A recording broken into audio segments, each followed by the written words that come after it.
Our speakers here. And why don't we get started?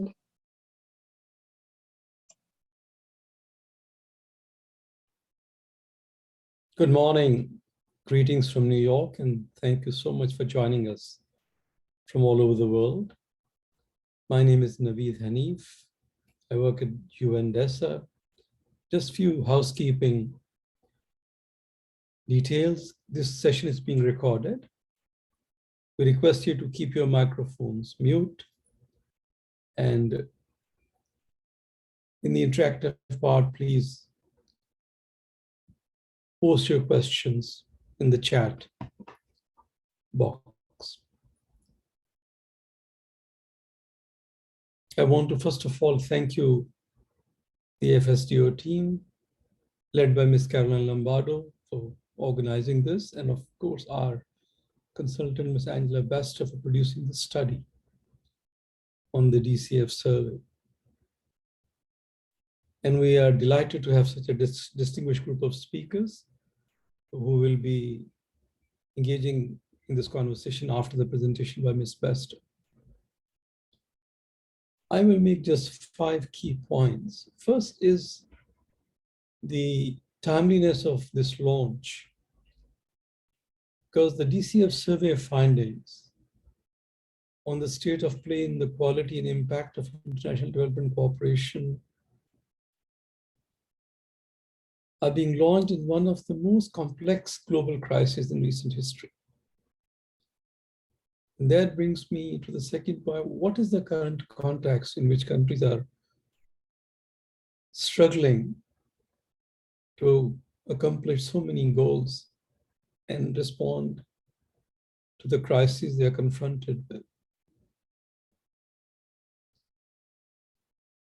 Especially developing countries who are just recovering from the COVID-19 socioeconomic consequences.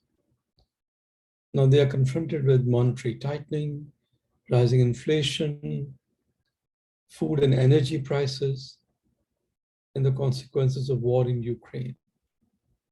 But that does not mean they can take away their eyes from the sustainable development goals that they have all committed to accomplish, or pursue energy transition to achieve the goals of the Paris Agreement, and also pursue adaptation to handle the consequences of the climate change. And we realize during these crises, the importance of development cooperation cannot be overemphasized. They are making efforts to meet these challenges with very limited resources and serious constraints on their ability to raise resources. So the demand for development cooperation has increased many-fold. And unfortunately, but understandably, the flows are either going down or being used for very urgent challenges because of the conflict in Ukraine. I want to focus on 3 questions. These are my 3 last points. First and foremost, and these will also be addressed at the DCF next year from 14th to 15th of March here in New York. First, how can we scale up development cooperation in the midst of these deeply connected crises? As I mentioned, the pandemic experience illustrated the essential function of development cooperation for countries facing complex vulnerabilities with constrained resources and capacities. We understand the recent diversion of resources, but how can we address those in a meaningful fashion that countries that are suffering and who host the poorest people in the world can still get development cooperation flows commensurate with their needs? Second, what are some proven policies and practices that could be used more widely to make development cooperation more risk-informed? Having national development cooperation policies and other enablers of effective development cooperation put in place we have learned has helped countries in identify risks, think through contingencies, and plan for different scenarios. Capacity support for developing countries can help promote flexible and agile responses by countries and their development partners. The 2022 DCF Survey Study adds further evidence to the case of investing in developing countries' capacities and national systems to build preparedness and resilience. I also want to emphasize that prevention should also be on the menu. Third, how can we improve the links between the lessons learned from development cooperation experiences, including these reflected in the DCF survey study, and the necessary policy and behavior changes by countries and their partners and stakeholders. The DCF, as all of you know, is the global platform where the latest data, knowledge, and trends can be discussed and acted upon by diverse development cooperation actors. We are eager to hear from you about how the DCF and UNDESA as its secretariat could best support these efforts. So I encourage all of you to propose your questions during the interactive discussion which my colleague, Ms. Lombardo, will moderate. Now let me invite Ms. Angela Bester, the author of the 2022 DCF Survey Study, to make her presentation. Ms. Bester is an independent consultant who has conducted evaluations and reviews for UN agencies. She has analyzed and reported on 5 of the 7 DCF surveys. Ms. Bester, floor is yours. Thank you very much, Naveed. Let me attempt to share my screen.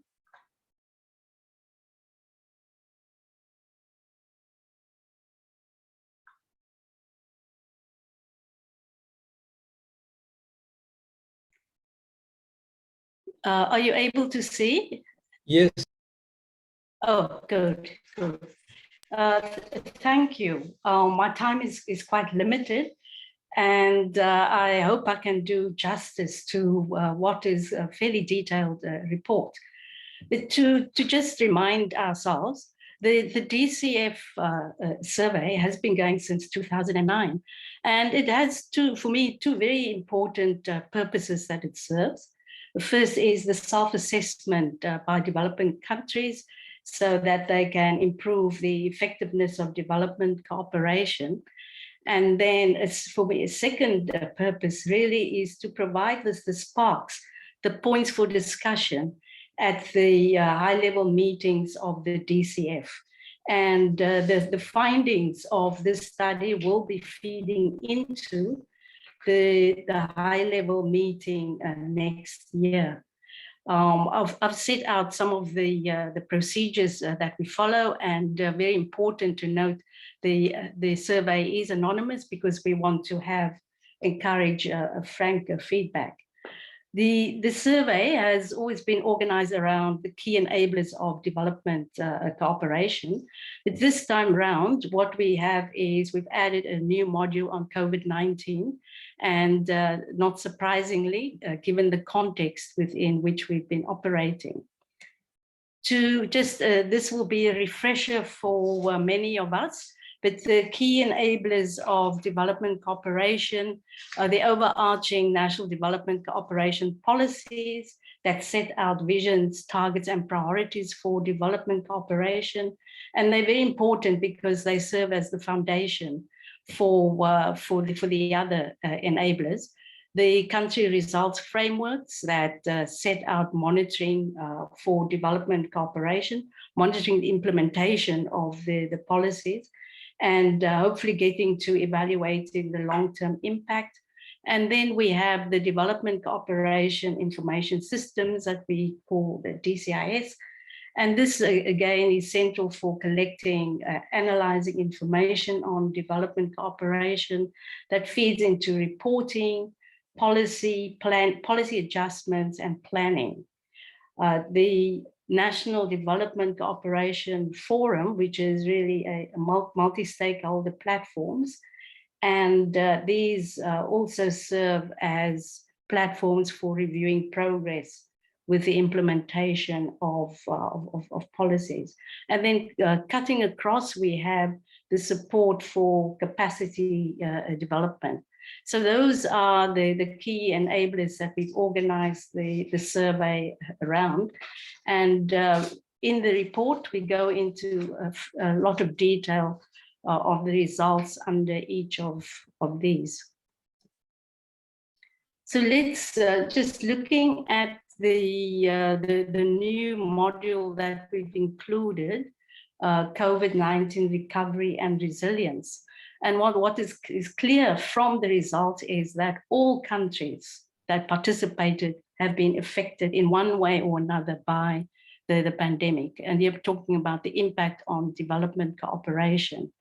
Of course, the impact varied from country to country, but what we noted was that the impact seems to be felt quite sharply in low-income countries. Several countries reported that they had to redirect resources to respond to short-term needs, and in a sense, trading off against the longer-term issues. And this is something that we will return to later. Several countries reported that the resources actually increased. So there was improvement in the quantity of resources. But for others, particularly the higher income and the upper middle income countries, resources, the quantity worsened. The issue of concessionality also came up in the survey, and several respondents indicated that there was no improvement in the terms, that of concessional loans. Another finding was that the development partners were highly responsive to the needs of countries and were flexible in allowing for reprioritization and indication of alignment with national priorities. But there is a concern that will that alignment still be maintained as we move to looking at the long-term resilience building. So that was on COVID. Just to give you a quick overview of the enablers, since 2009, there's been a lot of progress around the enablers. And we see that at least 82% of survey respondents had national development cooperation policies in place. And that's a very good result. And but importantly, they are using these enablers.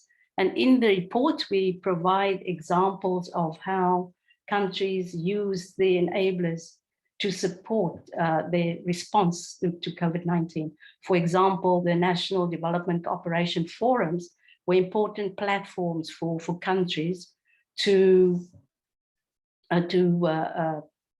coordinate resources for the response. And countries also pointed out how they used their development cooperation information systems for sharing information and transparency on the use of COVID-19 emergency funds, and also for making decisions on the redirection of funds. There's of course still room for improvement, and we noted that although the NDCPs do give good coverage of the 2030 agenda and the Paris Agreement on climate change, they tend not to cover the Sendai framework for disaster risk reduction, and less so with regional development agendas. And this is something that needs attention going forward. Just quick overview of national development cooperation policies and results frameworks. we note that the NDCPs are certainly becoming more inclusive of a range of financial and non-financial forms of development cooperation, and also development cooperation actors and stakeholders. For example, we noted that the private sector is mentioned more frequently than had been the case in previous years. The other important point that we were particularly interested in was this risk. And certainly the policies are taking into account risks, particularly economic risks and environmental risks. But when looking at just a sample of these NDCPs, we found that the issue of risk was given a bit of what I would call a light touch, suggesting that there could be a more deliberate approach to risk-informed NDCPs going forward. On the development, cooperation, and information systems and the forums, the DCIS, it's certainly very important for countries, and it's an area that often where countries indicate they require capacity support. And they are certainly using it for planning, budgeting, and reporting. And it's especially important in this period for decisions on redirecting resources.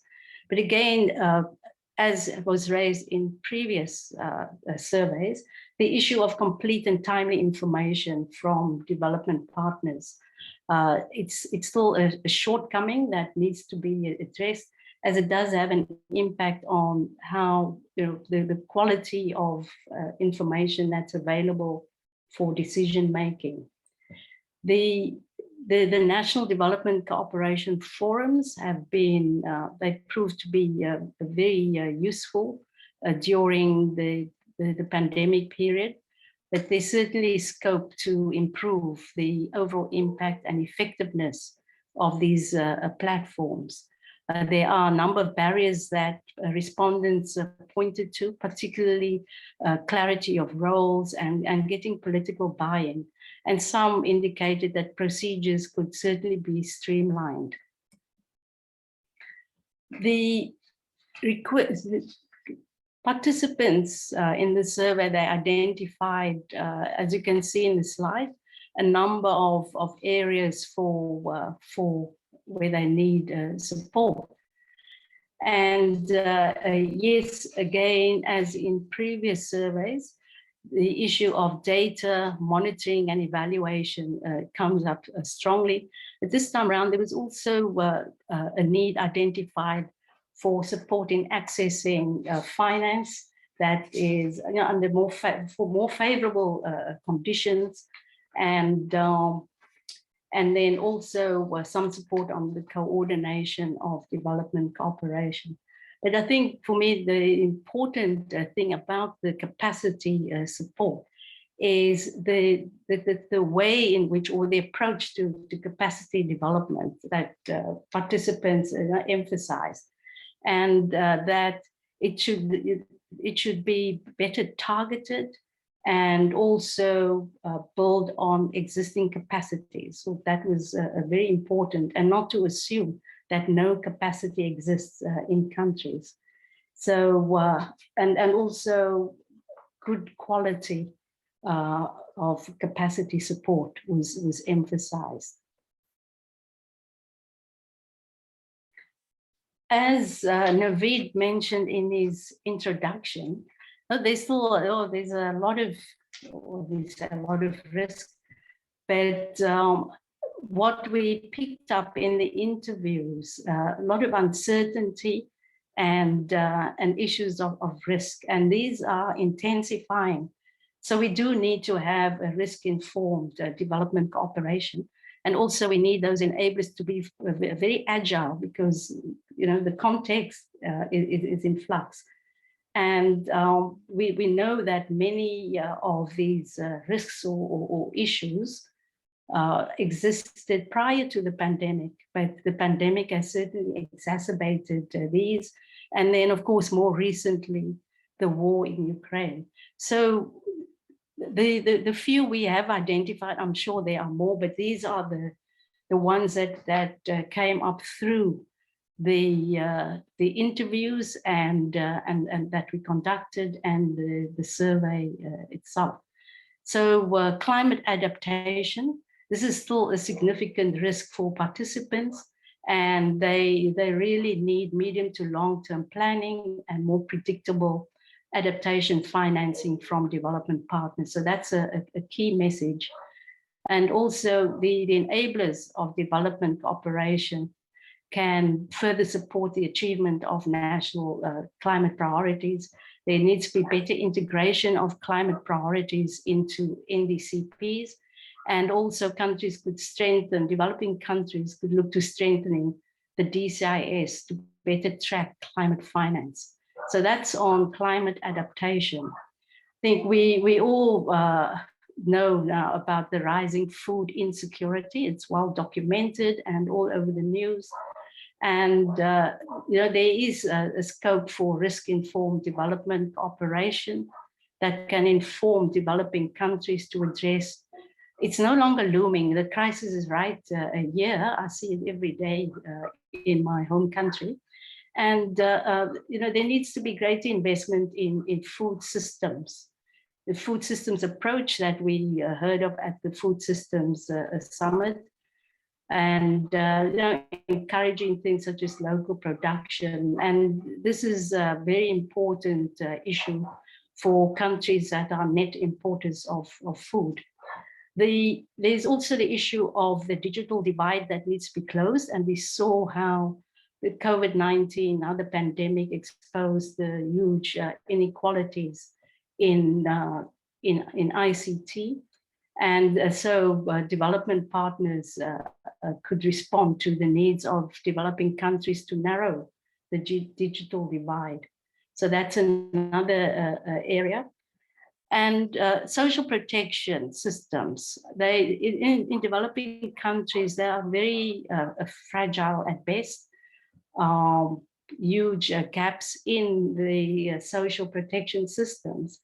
And yet social protection was an important part of the response. So there's certainly a need for more effective social protection systems in developing countries. And perhaps this is another area that development partners could pay attention to. The issue of, let me first deal with the issue of youth. One of the issues that came up in the interviews in particular, the issue of unemployment, youth unemployment, the risks of instability, and so on. And really, there is a need to involve young people as development actors in development cooperation. We have a tendency to put them together with women, and they have, I'm sure, lots of ideas. They can be great agents of change. So development cooperation needs to have a greater focus on youth as a constituency in their own right. And then civil society. The civil society has been partner right there in the front lines during the pandemic. And we know they've also been impacted negatively by the pandemic. We see that civil society organizations, especially those in developing countries, remain poorly resourced. And this is an area that development partners can better support civil society in general, to focus on strengthening the institutional capacities and not merely be implementers of programs. So those are the kinds of issues we think that need to be taken forward. So just a few concluding remarks. Development cooperation and the enablers have certainly played a critical role in the responses of developing countries to the pandemic. And going forward, developing countries require major scaling up of development cooperation resources, as well as improvement in the quality of development cooperation. So it's not just the quantity. Still a great deal of uncertainty about future flows of development cooperation, and that needs to be addressed. And a key lesson from the pandemic is that underinvestment in risk mitigation and in resilience building exacts enormous human and financial costs. So there's a strong case for development cooperation that is risk-informed with a long-term outlook. And finally, strong relationships between developing countries, development partners, and stakeholders that's built on mutual trust were very important during the pandemic. And we certainly need more than ever to meet the post-pandemic challenges. Thank you.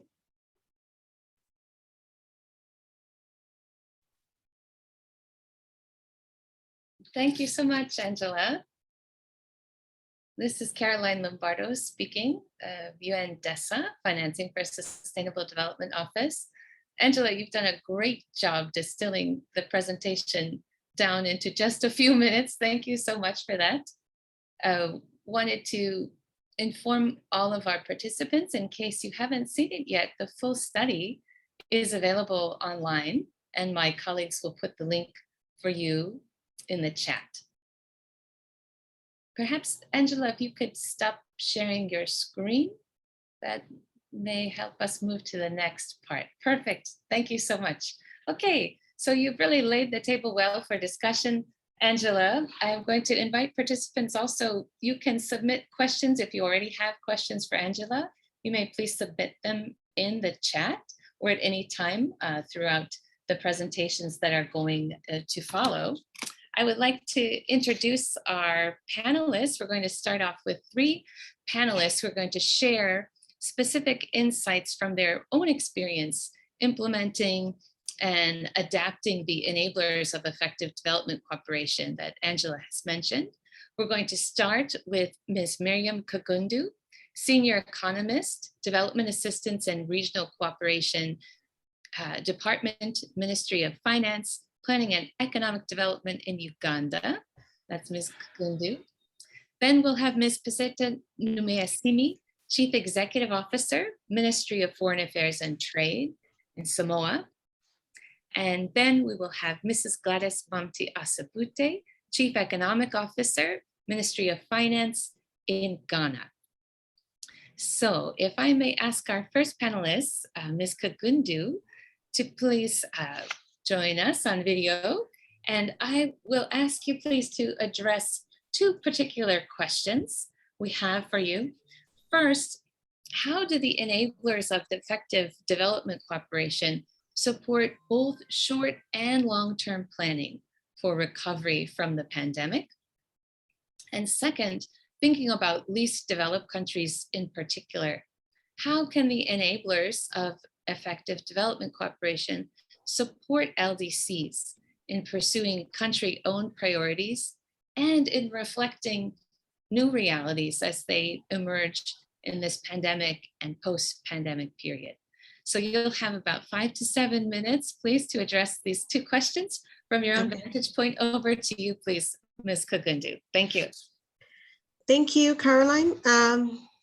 My department and ministry are a mouthful to read out, so I'll just get out to answering the question. So thank you for Angela. Was it Angela? Yes, I think the presentation that she made on the study, it really reflects what most of, at least my country, what we filled in on the study. Now, in the short term, we've had quite minimal effects, especially with the National Development Cooperation Policy. It did not really cater for such emergency situations like COVID and the like. So it really had a minimal effect.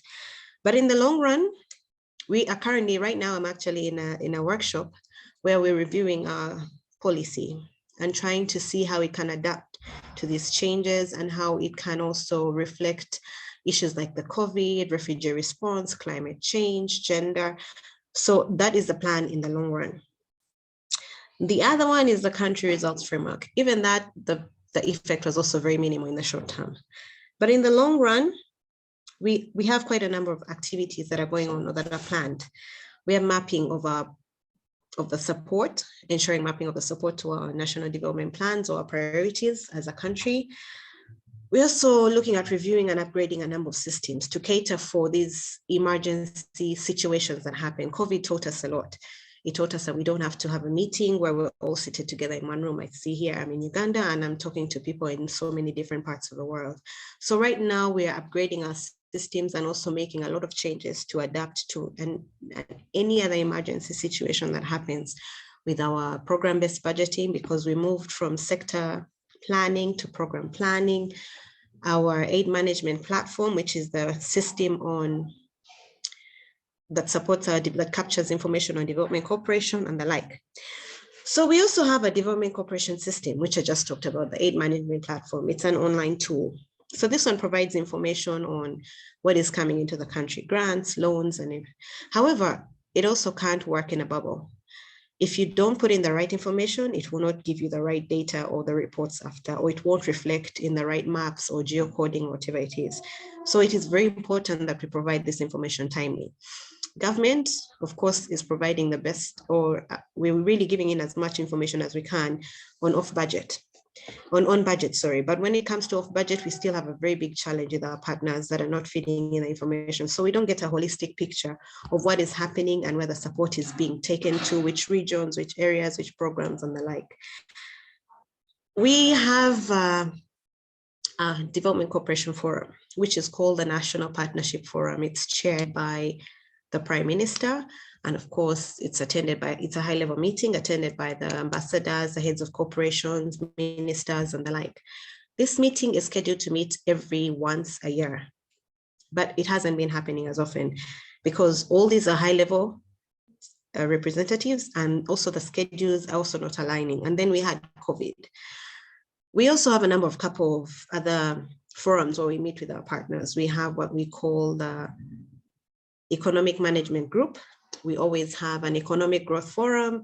We meet partners, I think 3 or 4 times in a year as we're preparing our annual budgets, to discuss on where our priorities are. So we have dialogue, but these need to be improved. The meetings haven't been as often and haven't been as regular, but this is something we're working on in the long term. In the short term, of course, once the pandemic comes, everyone is in panic mode. How can we support and blah, blah, blah. And we just have to continue having dialogue on what are the priorities, what do we prefer as government. Of course, when the emergency came, we prefer to have budget support, which helps us to see where we can align our finances, and we know who are the most vulnerable communities that need to be supported. I will move to the second question. I don't want to take so much time and also be caught before my time comes up. So how can these enablers support LDCs to pursue our country-owned priorities? The National Development Cooperation policies, they should come up very clearly on what are our strategic objectives as a country and what are the actions to implement to attain these objectives. If we have those clearly mapped out and who is supposed to do what, that will help us align our support to our government priorities. The country results frameworks, everything is focused to supporting the National Development Plan. So all the support that we're getting, that is the overarching platform for our priorities as our government. So every kind of support that comes to our country, it should be in line with that. Once we have that, show us, like, yes, we're bringing you this support to the health sector, go to the plan, look at it, see what areas need support, and we align that way. We also need to ensure use of our systems. The aid management platform, that's the Development Cooperation Information System. If we don't use that system, we're blind. We don't know which sector, which district, which region is getting which support and at which time. Once we do that, we align ourselves together to avoid duplication and wastage of resources. One development partner might be supporting maternal health. Government is also supporting maternal health. Another partner is coming in support maternal health in the same region. So if we have that mapped out clearly in our systems and the information is put in a timely manner, garbage in, garbage out. If we have good information that's put in at the right time by the right people, the reports will be able to inform us so that we can plan and budget appropriately. For the forums, we just need to ensure that there's a lot of dialogue. When something is supposed to happen, if it's once a year, let it happen once a year. We also need to harmonize ourselves so that we meet regularly and see and also monitor ourselves against how we've been planning and where we are at the moment. I think for now, that is it. In case of any other questions or clarification, I'm very, very glad to help there. Thank you so much. You packed a lot exactly into your allotted time frame, and matching with some of your key points on timeliness of information and having a holistic point of view. So I'm sure some of our participants may have some follow-up questions for you. In the meantime, let's move please to our next panelist. This is Ms. Numea Simi. Ms. Simi, hello. Of Samoa. Hi, lovely to see you again. So we are asking you please to focus in on two specific questions. First is, how can further strengthening of these enablers support that more risk-informed development cooperation that we've been discussing, not only risk-informed, but climate-smart approaches throughout the pandemic recovery efforts? And second, how specifically could adaptation be better mainstreamed into building back better? Those are our two questions for you. Please, over to you, Ms. Simi. Thank you. Very much, Caroline. I will, in the latter part of my presentation, discuss the questions, but I thought I would give you a snapshot of our responses to the pandemic, as well as the fact that at the same time, and as a small island developing state, we've had to bear in our minds that next to the pandemic, we continue to address the impacts of climate change and biodiversity loss, particularly in our part of the world. So over the years, we've been able to make progress in the promotion and institutionalization of the 4 key enablers of development cooperation. Now, prior to 2020, our country was focused on dealing with a measles epidemic, which resulted in the loss of life for many children under 5, which was a tragic outcome for us. The pandemic caught up while we were still trying to recover from the measles epidemic.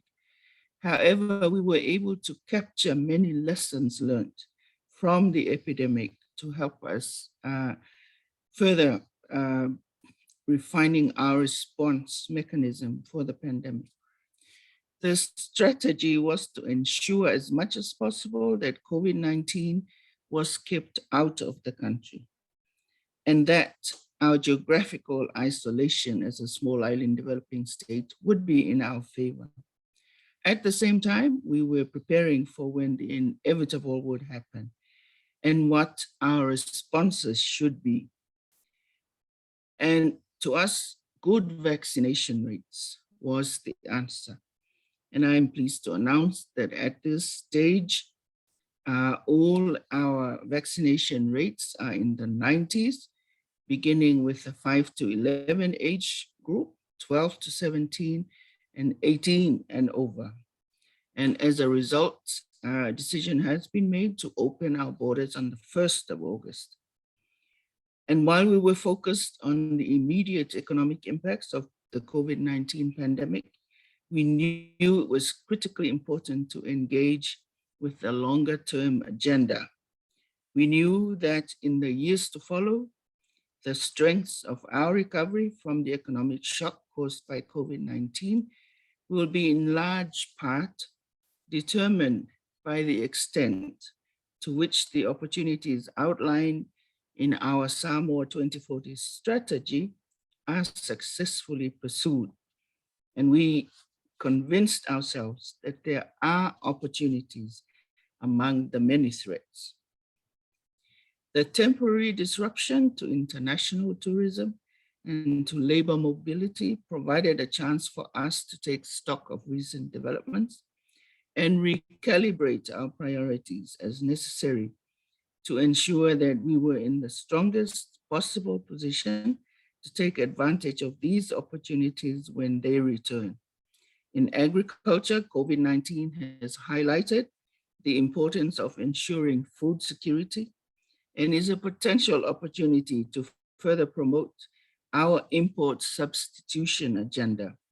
And as has been the case around the world, the social distancing requirements and restrictions on physical movement associated with COVID-19 have highlighted the potential of information and communication technology as a means of connecting people and boosting access to information as an enabler of new firms and jobs and as a driver of economic productivity across the economy.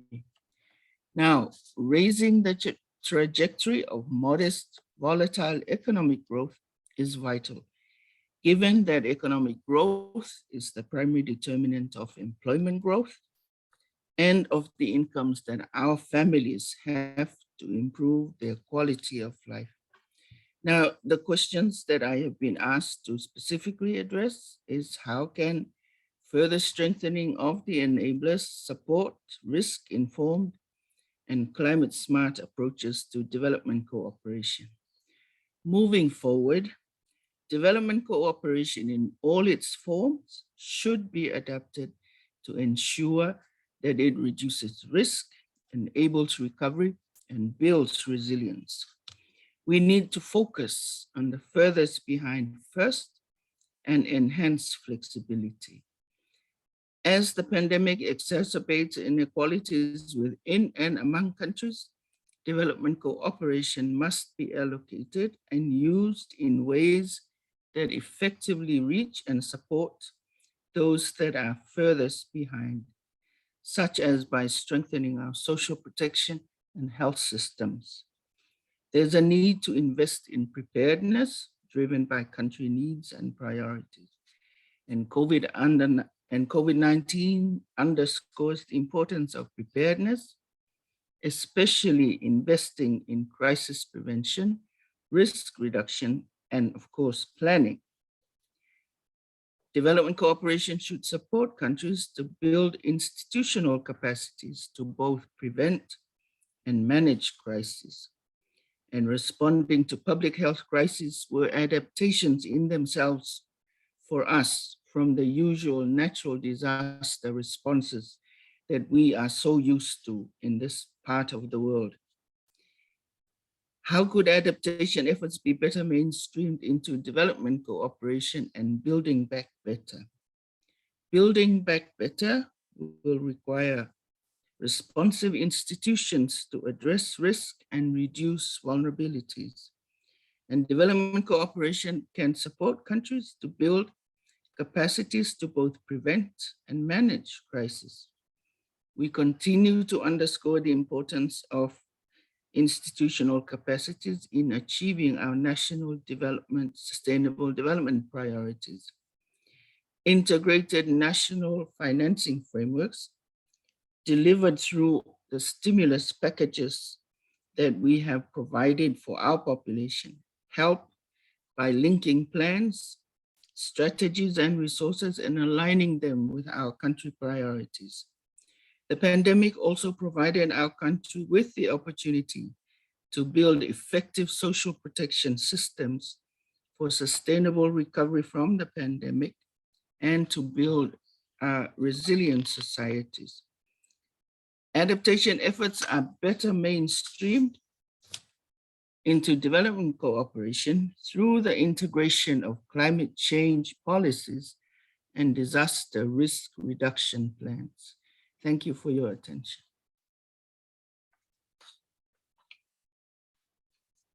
Thank you so much, Ms. Simi, for that the snapshot of the response in your country and showing very concrete examples linking up the short-term response with the long-term planning, including recalibration of priorities. That was very interesting in looking for the opportunities and effectively addressing both questions, looking at not only preparedness, but prevention and how development cooperation itself could be adapted to that end. So thank you so much. I encourage participants with any comments or follow-up questions for Ms. Simi to please put them in the chat.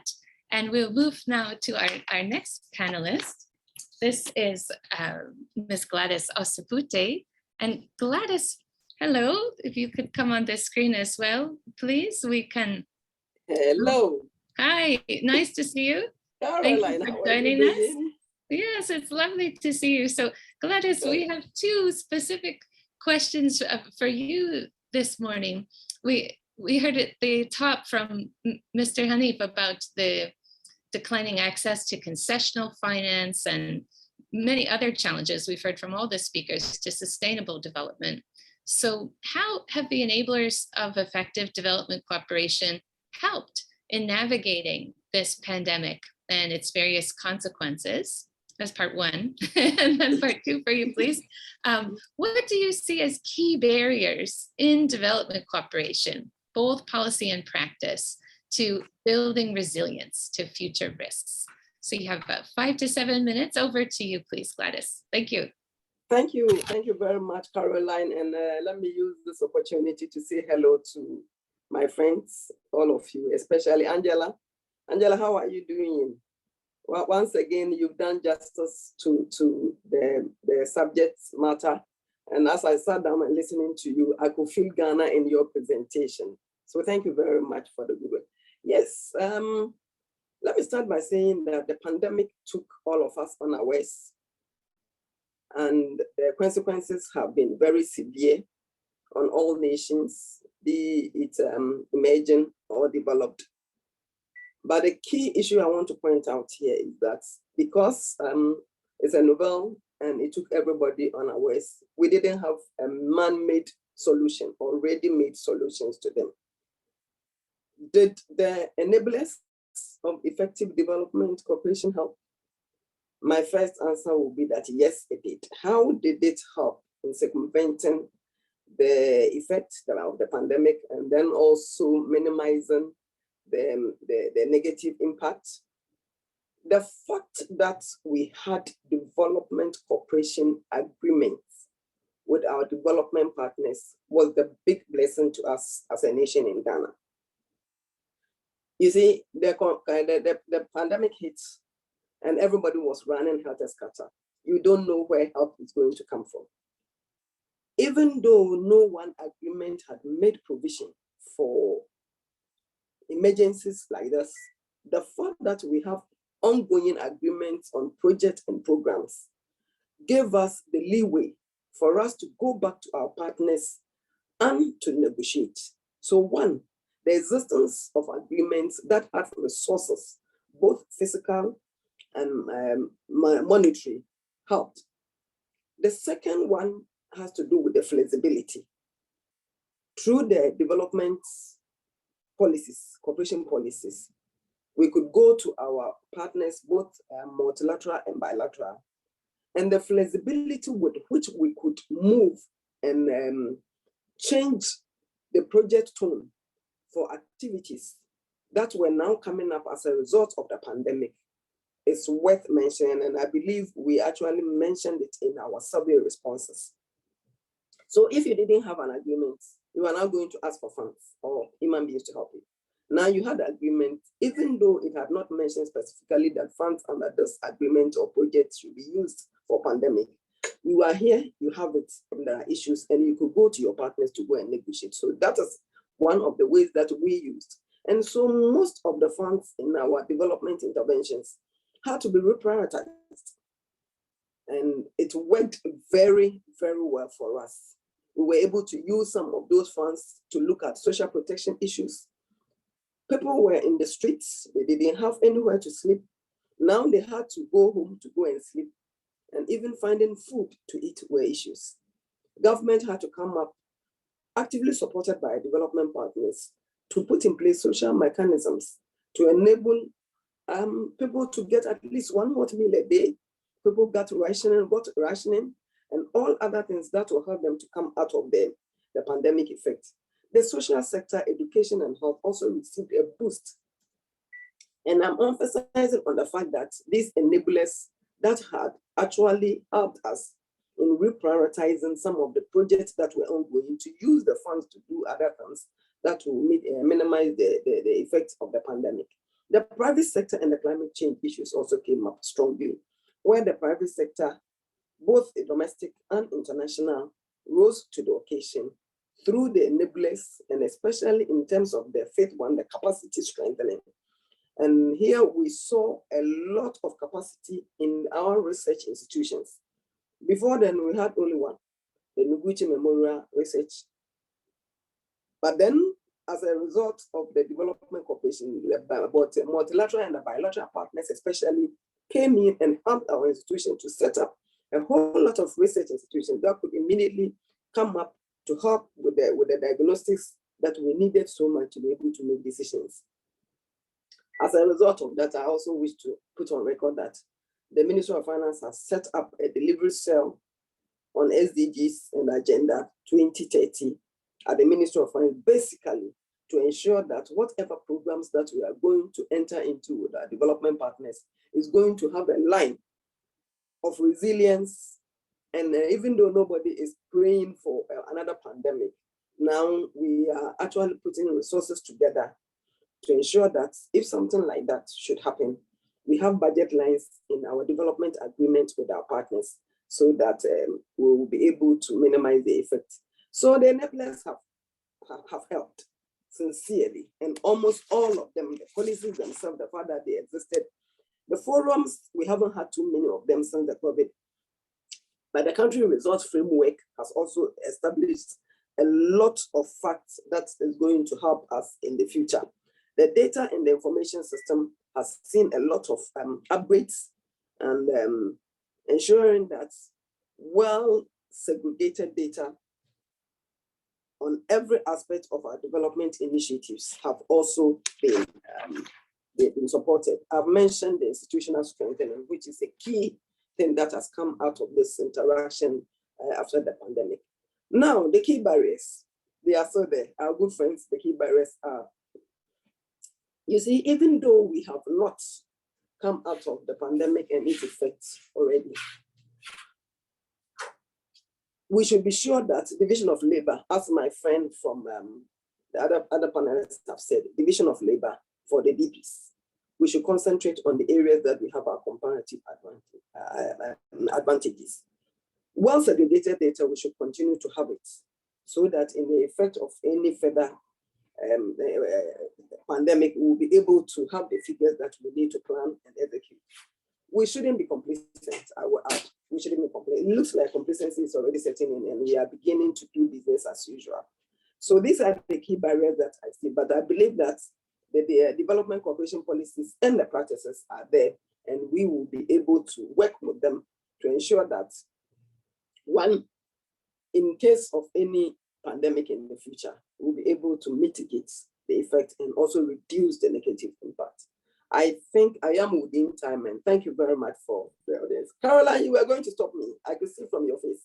No, I was going to say the panelists are demonstrating excellent planning and preparedness and addressing all questions within the time. So thank you so much. That's excellent. And you gave us some, a number of specific examples how the enablers supported the pandemic response and some pointers on way forward to ensure better positioning in future, including an interesting example of specific budget line on resilience now with your partners. So thank you for that example, Gladys. Any questions and comments for Gladys may go in the chat as well.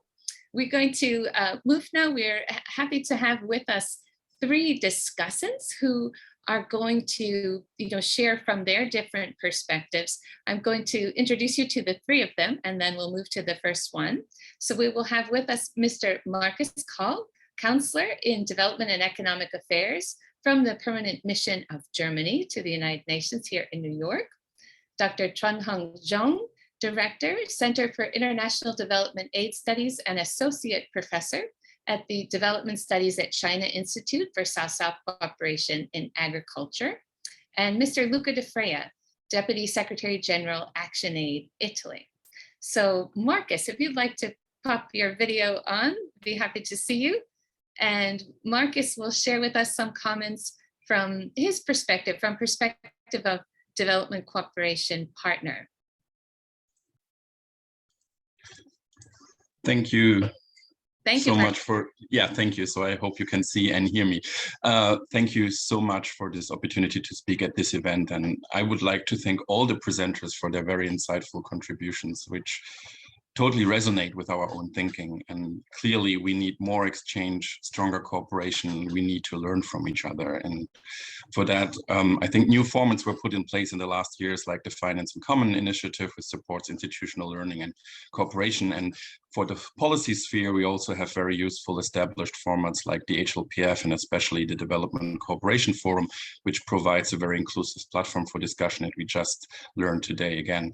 And I would like to take this opportunity also to say something about the German priorities in development cooperation. And as you may know, Germany is the second largest global provider of ODA with $32 billion in 2021.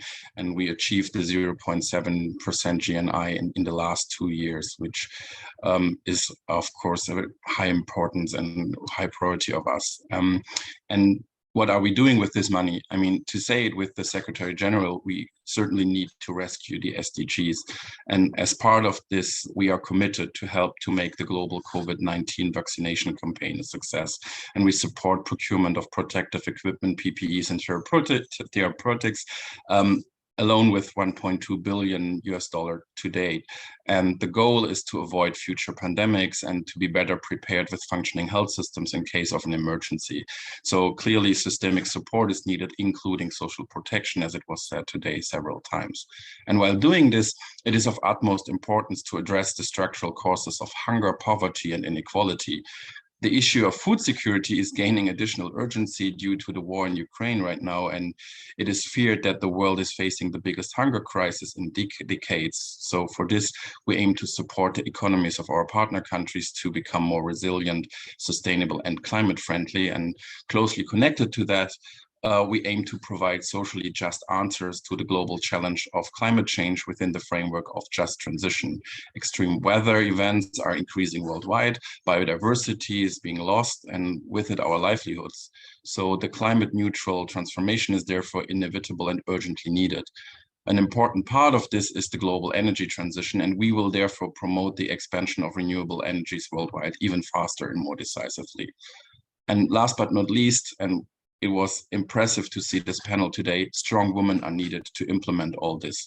And that is why we want to address structural inequalities and discrimination with a feminist development policy, and specifically strengthen the rights, resources, and representation of women and girls worldwide, making the experiences, needs, contributions, and especially the potentials of women and girls visible. And finally, after talking about the how much and the what, I think we also need to discuss the how. Interventions have to be systemic and more risk-informed. I can fully support Angela's description of the key enablers, and Mariam's and Gladys' points totally are supported on informed planning, division of labor. That's clearly very important factors. So the scarce resources we have need to be spent as effective and efficient as possible.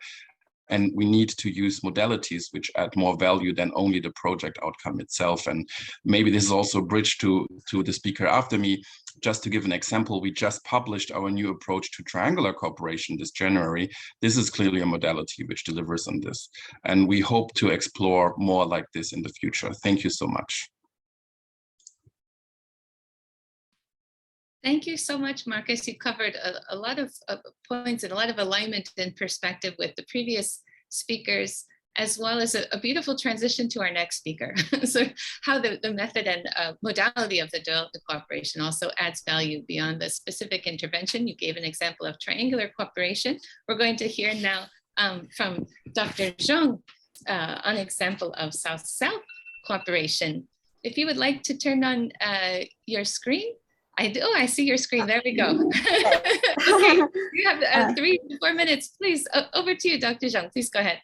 Okay, thank you, Caroline. Thank you for your kind invitation. You know, it's a big topic. After reading the long, wonderful, excellent report, I think how could I deliver the Chinese perception and my comments to such a huge report in such a short period of time. So I think probably I can just provide you a vivid example to illustrate what we are doing here, especially my institute is doing to tackle all those issues the vulnerable smallholder farmers facing in Tanzania. That would be a good idea. So today my topic is about small intervention, a big impact. This is based on the small project we started during the COVID-19, actually just 1 year ago.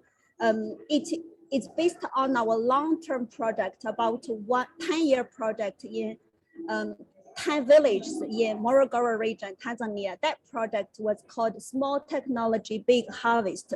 Actually, we have been sharing Chinese technology, focusing on smallholder maize farmers by teaching them how to increase their land, density of crops and measure the crop distance and row distance using small amount of fertilizers and do some land management. Just these very simple technologies actually increased the yield of maize production by 2 to 3 times. So we called that project Small Technology Big Harvest. But since last few years, due to the climate change, you know, the output of maize production has been stagnated, and also the land degradation is a serious problem in that region. So since last year, you know, our team led by Professor Li Xiaoyun, you know, introduced this another small project. We call it Small Beans Big Nutrition. You know, this year actually is just the first season for the harvest. The smallholder farmers, you know, started to learn how to do intercropping by intercrop maize and soybeans and grow soybeans. We know leguminous soybean as a leguminous plant actually can help to land maintenance, and also, you know, it can increase the nutrition of local people. This is actually a really good methods for smallholder farmers, you know, to tackle the impact of COVID-19 and also increase their income and created some job opportunities, particularly for women. And also, you know, this is by intercropping, you know, the land sustainability can also be improved. And another issue is target on capacity building of smallholder farmers. And I just show you a few pictures, you know, the practice of intercropping by local people in Tanzania village. And they also do some crop rotation by just for this season, they grow beans. Next season, they are going to grow maize. And all these projects actually were managed by local people. We don't dispatch our Chinese experts there. You know, we just provided a very small project for them to buy local soybean seeds, and they distribute the seeds to the demo farmers. And for this reason, only about 99 farmers participated in these projects. And also they hired the local technician to spread the knowledge. We just provided some e-version pamphlet for these local technicians. So all these actually are the technology were spread by self-teaching. And this season, it's the first season, as I said, you know, they did a really good harvest. And we also provided some small support to award the most successful farmers. That means they actually did a really good job. And the 2 farmers received these types of award. And not only just the planting, they also started to establish the soybean value chain by themselves. And they started to process soybeans, like, they use both Chinese soy milk making machine to make soy milk. And they also create different types of products, something like soybean coffee. We never heard about it. They also make soybean ugali. This is a local teacher. Her name is Esther.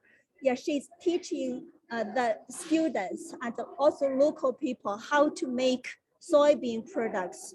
And the local people really enjoy these soy products. And if we think about, the issues talked about in the report, we can get these implications for effective development cooperation. The first one, when we think about development cooperation, we don't need to think about a big budget. Small budget sometimes can make big difference. And also suitable technology. We don't need really fancy modern technology. The suitable one would be best. And for this project, we don't give them a large amount of money, and we don't provide them very fancy machines, just handball machines. It's very easy to be upskilled. And also this project is based, of course, on the framework of South-South cooperation with mutual respect, equality, non-conditionality. And it focuses on knowledge sharing approach. And we share both external, extra knowledge from China can help local people, but it's just a kind of little leverage, to mobilize the local indigenous knowledge. Local people are really creative in using their local experiences. This is a good example of knowledge sharing approach and also local mobilization approach. We involved government, university, villagers, and all different stakeholders into this project. And of course, focusing on effective implementation, of course, we hire very good qualified local agent who is responsible for daily communication. We are using WeChat group to talk to them almost every day. And the ownership principle is reflected for this kind of effective implementation. And also we see people to people exchange. We see share the diet win the heart. Okay, that's the end. Thank you so much. Thank you so much. You've wrapped up many elements there, small intervention, big impact, and translated that into several aspects of an effective development cooperation approach with a local level focus and a knowledge sharing angle. Thank you so much for that. I think it transitions us also very well to the next intervention from Luca De Freya, ActionAid Italy, who's going to share with us his perspective from a civil society perspective. So thank you again, Dr. Zhang, and Luca, if you would turn on your screen and share with us your comments, please. Hope you can see me, hope you can hear me, and thank you so much, Caroline, and thank you so much for to organizers for inviting me and for the distinguished speakers. I have a few points I can share with you from my own perspective. That is a perspective of an advocate of development cooperation. And I really would like to say that the report is very timely in a number of ways. This year is an important year given the ongoing discussions on quality, effectiveness, reforming the effectiveness agenda. And I guess this report will help steer these conversations.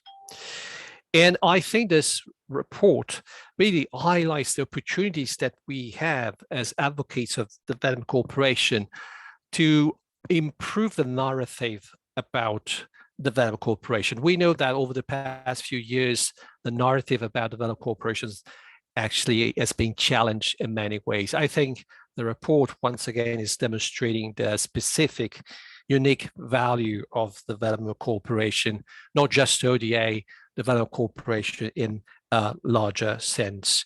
Unique role, and I would add to this notion of unique role, specifically the idea of resilience of development cooperation. And I think this is emerging very explicitly from the report that development cooperation, the good relationship between development partners have played a very critical role in productive response to the COVID-19 crisis. My second comment is about one of the key messages from the report. The report in many areas refers to the need we need to have agile and risk-informed development cooperation. I think that there's also reference to long-term approaches. So my own word, I would also add another feature, not just agile, risk-informed, but also patient development cooperation. I can easily recall that at DCF, we discussed this idea of patient ODA, of patient development cooperation. It's very important that these relationships between development partners are actually framed around long-term periods. Also, I take away this reference to importance of building trust between partners. And I wonder whether or not we can assume for this report that COVID-19 crisis being one of those opportunities properly used by the actors to build this trust. I have the impression from the report and from what our distinguished speakers have said today, the fact that it has been possible to adjust projects, to adjust development cooperation activities to respond to the crisis. Another element I would like to share in response to what I've just heard is the need to go beyond projects. And I think this is emerging also very clearly, and I noted down specifically, for instance, what that colleague from Germany just said, not only projects. And I think that to have agile and risk-informed development cooperation, going beyond project is really quintessential. CSOs themselves have carried out a number of reflections and studies on COVID-19 implications. My own organization, other platforms such as Civicus and CPD, for instance. And we know that through these studies and reflections, the impact or the importance of the digital divide and the response to COVID-19. And this is emerging as well from the report. And the report actually says that obviously those countries with access to good digital frameworks or infrastructures rather manage to respond better to COVID-19. So I guess if we're talking about risk-informed or better risk prepared or preparedness, digitalization is possibly one of those priorities. My last comment for now, I very interestingly noted the reflections in the report on the National Development Cooperation forums and the message that there is the need to do better in that regard. And obviously from a CSO perspective, we think this is a priority area because the report on COVID-19 is demonstrating that sustainable, efficient, impactful development cooperation is the result of proper social dialogue, of inclusiveness. Thank you. Thank you so much, Luca, for those comments and underscoring some of the, distinctive findings and messages coming out of the study and how those can help carry forward in terms of not only narrative of development cooperation, but its strategic focus moving forward. We have now a little bit of time for some more question and answer. I see one question in the chat so far, which is about how we follow up on implementation of survey findings and recommendations. And a first one on how ensuring the survey is inclusive. I think we can quickly say the survey is made accessible to all interested countries, and there's some variability over the exercises in terms of who responds, but It's very much open to all interested countries. And in terms of the follow-up, we'll say a little bit more about that at the close. But I think what I may do now, given the time, is to see if we may go back to our author, Ms. Angela Bester. I know Angela's been listening carefully to all of the panelists and our discussants, and just to give you an opportunity, Angela, if there are any key takeaways you have from this conversation we had this morning, or indeed any follow-up questions you might have for the panelists. We'll take a little bit of time for that before we then wrap up around 9 o'clock. Over to you, please, Angela. Thank you, Caroline.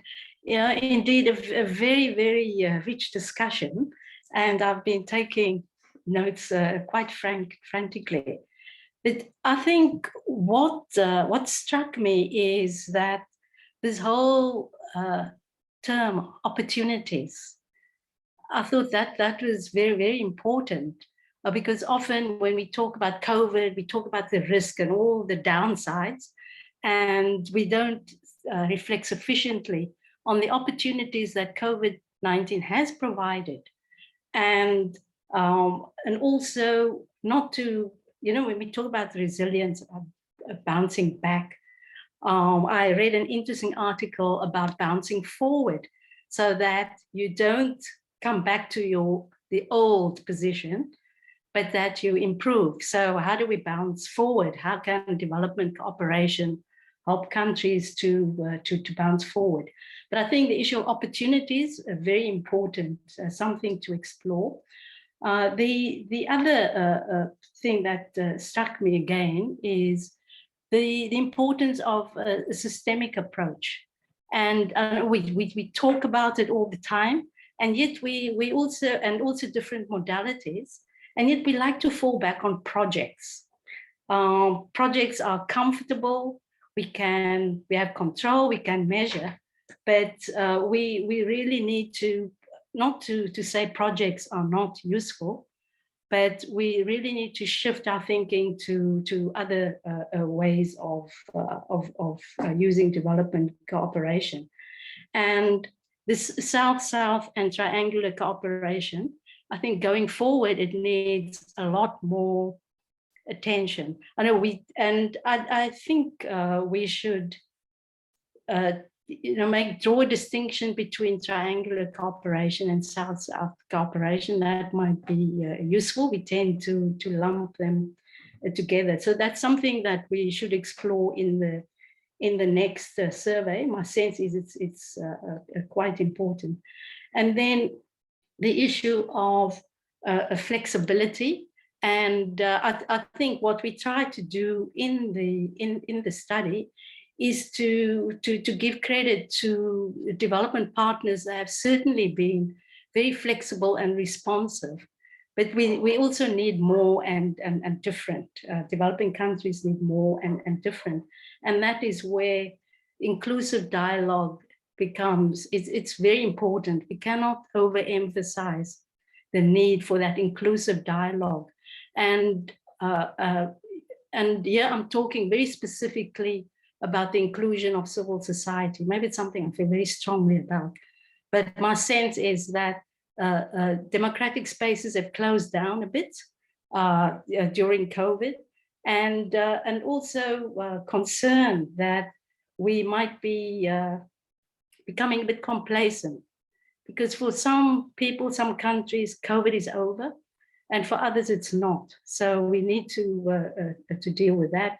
And then just finally, the importance of information, good quality, timely information on development cooperation.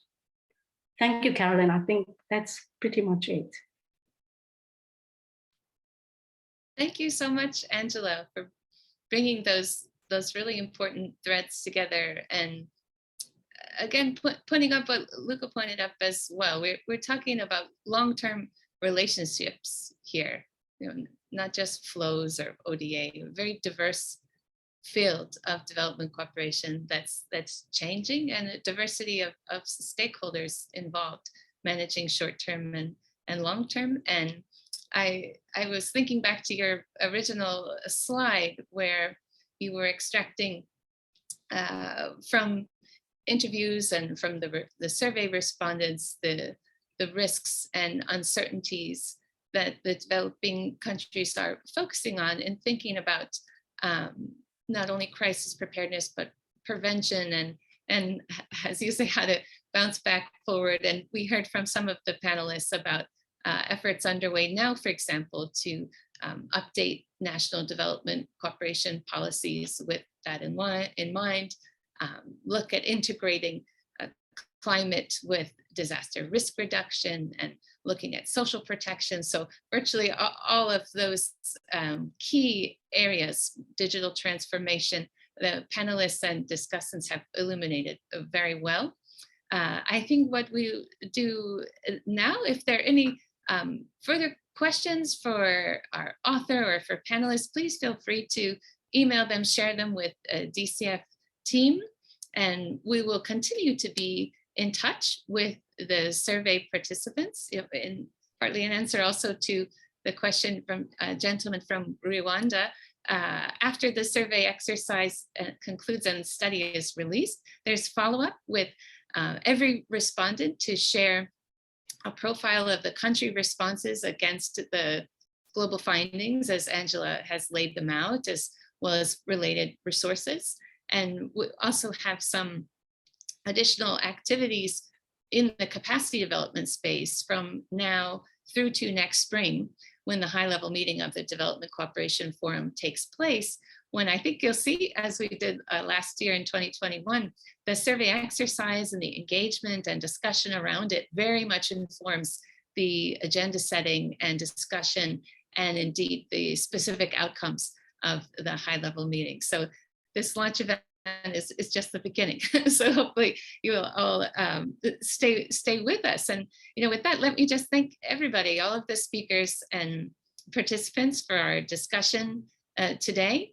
All of these points raised are going to be key in putting together what should be the effective responses to the COVID-19 pandemic, building back, bouncing back better.